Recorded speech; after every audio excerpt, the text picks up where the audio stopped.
The first game for this month is Duskers, an early access sci-fi roguelike. A lone survivor, all you have left is a computer interface.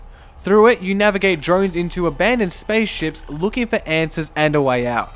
It seems you're all alone, but that can change quickly. Suspenseful. I'm not sure what else needs to be said about this game other than the title, Hotline Miami. It's a game that combines Half-Life with Hotline Miami. It is ridiculous, but also surprisingly fun. Sadly, we fear it may be the closest we ever get to Half-Life 3.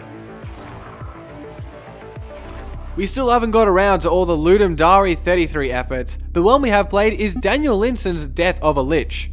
The game is a turn-based roguelike in which you drop down to the next level in an attempt to get a jump on your opponents.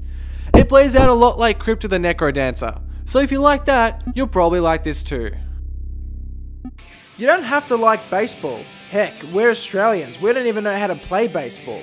It doesn't really matter. This game loses the complexities of the sport and instead unearths the fun at the heart of it. Also, if you look close enough, it's just as much satirical as it is silly. Now on PC, there's a good cause to hit up the ballpark. The subversive Ed McMillan has teamed up with his buddy James Id to make the odd detective game Fingered. With a set of 4 clues, you must assess the case and point out who done it. There is amusement to be had in the art and chuckles in the language along the way. All up, it is some yummy $2 finger food.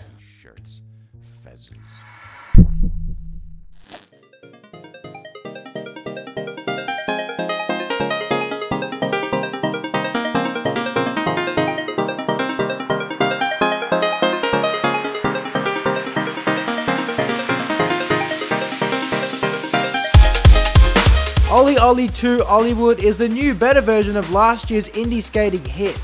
Developers Roll7 have been busy since then, also pumping out Not a Hero, a #1 game this May. What's enthralling about Ollie Ollie is how well it executes its simple idea. Controls and handling are difficultly intricate, but tight and frame perfect. The setups of levels require memorization and specific movements, but aren't impossible. It's hard but fair, with success boiling down to skill. It's enthralling because it keeps you on the edge of glory, wanting to play again because you know you can get an even higher score. It just takes one adjustment, one perfect run. This sequel adds a considerable amount of new features. The best of these are 4-player local, new tricks with an emphasis on grinding, new locales and spot-on beats.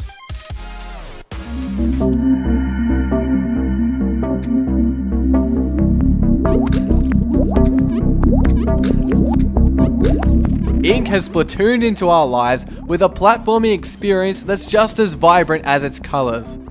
In Splatoon and De Blob, we've seen paint as a means to cover and take control of territory. In Inc, paint still splashes out of the character, but for another purpose. The world is invisible, like a blank canvas if you will. By coating it with paint, the platforms become visible. Sliding on the ground is like stroking it with a brush. Every jump in the air or squashing of a foe spurts paint out and lights up the surroundings. The action is quick. Enemies charge without hesitation, and projectiles fire from all directions. The cute protagonist is agile, however, and it is poetic watching it wall jump and dodge around all of the danger.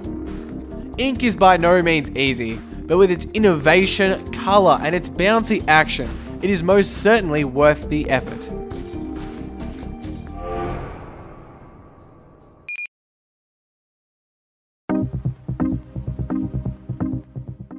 Have you ever wanted to hack? Perhaps to expose the injustices of the world. Perhaps you've been too scared of the consequences, like being virtually imprisoned in a South American embassy. Well, to anyone who said yes, fear no more. Hacknet is here and it lets you indulge in the joys of hacking within the safety of a simulation. The hacking is dead serious.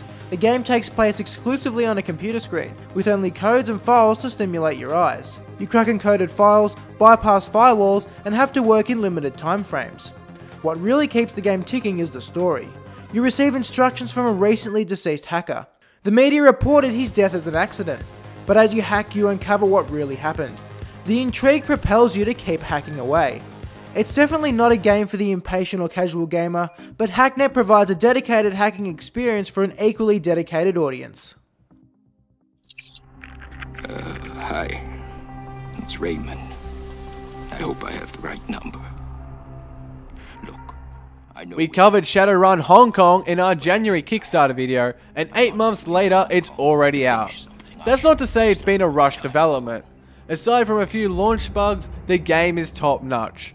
Evidently the product of a team that has already made 2 standalone games in the series. The fans, pivotal in Shadowrun's revival via crowdfunding, have been mostly warm in reception. Appreciation has been given to the Hong Kong setting, deep plot and change-ups to combat, whilst criticism has focused on how the game doesn't live up to or improve upon the earlier entries. For those new to Shadowrun, the game is a CRPG. It has a large and text-heavy story that, if invested in, can be very rewarding. Combat is turn-based and features your very own crew. Ultimately, given all the expectations it has to live up to, Shadowrun Hong Kong does an admirable job and thrives on its unique Eastern setting.